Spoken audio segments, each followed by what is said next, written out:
Avatar: The Way of the Water has been in production for many years, and that's because it was a rugged movie to film. However, James Cameron got the way to make it happen, and how the film looks with and without CGI is terrific. Avatar 1 was the standard CGI, as James Cameron went overboard to film and make it happen. And so when the sequel, The Way of the Water, was announced, people thought it would be different from all the CGI they've seen ever since the first part was released, but they were wrong. Avatar 2 has proven again to be the master of CGI, with the advanced technology used in capturing and the training the cast were given, which wasn't an easy one. Seeing the film, viewers would think the Na'vi people are entirely CGI creatures, but that's not true to an extent, because there are actors who perform these roles, and they are the ones who put emotion, sound and movement that we see the Na'vi characters do. James explained why the actors' performances are more important in capturing the best moments. There are different ways to make films that have CG characters. What we're interested in with performance capture is the totality of the performance. Physical, emotional, facial, the eyes, everything. The actor creates the emotion, the actor creates the moment. It's our job to make sure that everything the actor did is preserved in their CG character. He mentioned that the actors don't allow distractions even as they film in the studio, and that's because they aren't focused on the objects or lighting that should be on the set, but that the focus and the emotions are on the other people acting with them, and that's all that matters. Avatar 2, without CGI, is just actors dressed and covered in clothing with tiny pieces of equipment attached to it that also translates to the movements of the Na'vi people. While the actors are filming, they don't see the finished product and only use their imagination to transport themselves to Pandora, because the set is filled with men in green suits, cameras and objects flying around. And it has a camera that's right in front of your face. One of the big advances that we've made technologically on the sequels is the facial performance capture. We are capturing a much higher fidelity of performance. And all of this world would later be worked on with CGI before viewers would finally see the reality in the fictional world of Pandora. Stephen Lang, who plays Colonel Quaritch in the movie, also explained how the motion and emotional capture works and how the CGI characters look different from the actors. Another big difference in how Avatar 2 looks with and without CGI is that the 73-year-old actress Sigourney Weaver got to play Kiri, a 14-year-old character on the show. And it's so shocking how this was possible. Weaver couldn't stop talking and being emotional about how technology allowed her to be young again. I have had to work completely differently than I ever have before, and it's been an amazing experience to go back in time. This transformation was made possible through the improved technology that James specifically built to film Avatar 2. In reality, there's no other planet called Pandora, and avatars aren't in existence either. Still, every viewer invested in the movie can get lost in the emotions and the beautiful way of life of the Na'vis. And that's because the actors are the ones doing the most of it. Without the CGI, they're all in an open platform and all have marker dots on their bodies. And there are also facial head rigs on the head of every cast member. The facial head rig has cameras attached to it that capture every movement and facial expression of the cast member and translates every bit of their performance into the avatar image on a digital screen. Their emotions are so genuine that you can see it in the Na'vi people as the actors are doing it. The younger cast members in the show are new to these experiences, and they all had to learn how to make themselves suitable enough to transform into a CGI character, while still maintaining their real emotions. Jamie Flatters, who plays Netayam in the film, couldn't stop talking about how it feels to suit up with every piece of equipment ready to capture everything he does on set. First thing we do is get into the performance capture suit, and that is a skin-tight two-piece, and it's totally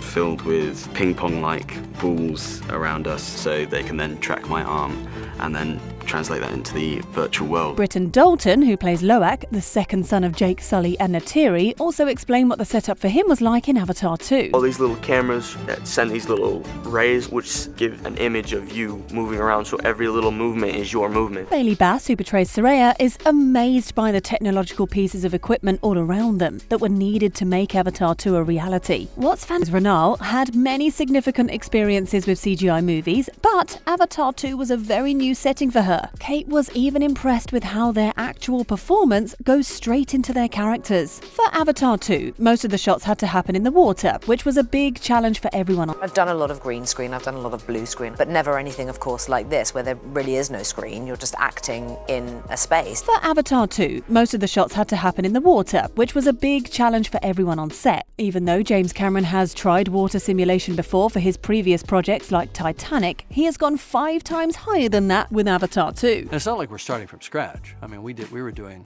water simulations back on Titanic, but it's taking it not just to the next level, but up 5 levels. And for the first time, James got the technology improved to capture underwater motions, because filming outside is different from doing it inside the water. For the cast to adapt quickly in the water, they were trained to use scuba gear, but during filming they had to do it without it because it would get in the way of the body movements. Although everybody was very, very well trained, and we used a very safe and systematic way to allow them to dive.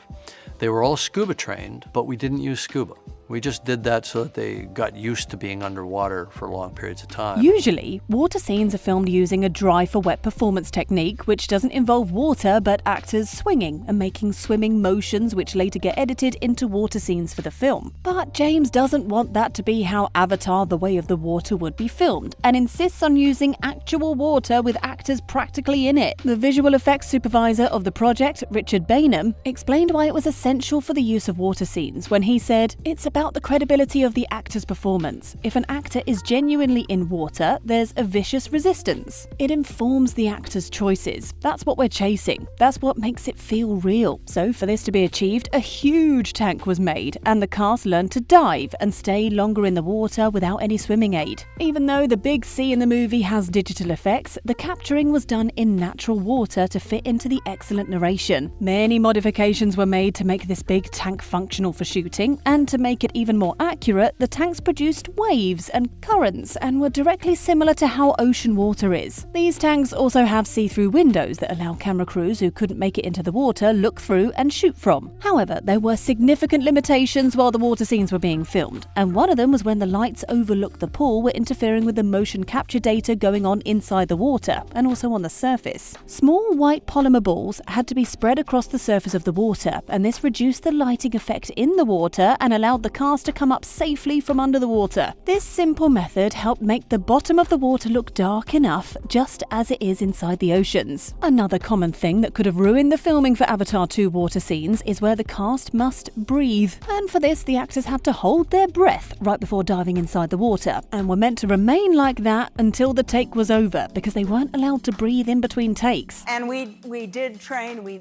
trained, and I was able ultimately to hold my breath for 6.5 minutes. Breathing in between takes would cause bubbles that affect the motion capture in the water. Many of the actors became experts at holding their breath, and Kate was able to hold hers for as long as 7 minutes and 14 seconds. 7 minutes 14 seconds, that was my longest breath hold. Behind the CGI and the actors' abilities to adapt to the water, safety divers were on the ground to step in if anything went wrong. Also, due to how cold it could be to stay underwater for so long, there were hot tubs for the cast to refresh before diving back into the tank. And most importantly, there were professional extras who stepped in whenever necessary to make the filming successful. After successful takes on set, the performance data captured is piled up and shared with the artists at Weta FX. Which we've done, which Weta has done, and we worked with them to do it. This visual effects company changes the performance cast to the Na'vi that we see in the movie through CGI and other digital tools. Weta had to create about 57 new sea species for this film, and even teamed up with researchers at the Victoria University of Wellington to study more about coral reefs and other plants in the ocean. Eric Sidon, who's a supervisor at Weta and one of the people who worked on the CGI at Avatar 2, said that the visual effects were done so that the viewers are drawn into each scene and believe the filming happened in the ocean and forget that anything special was added to it. What do you think of Avatar 2 with and without CGI? Share your thoughts in the comments, and thanks for watching.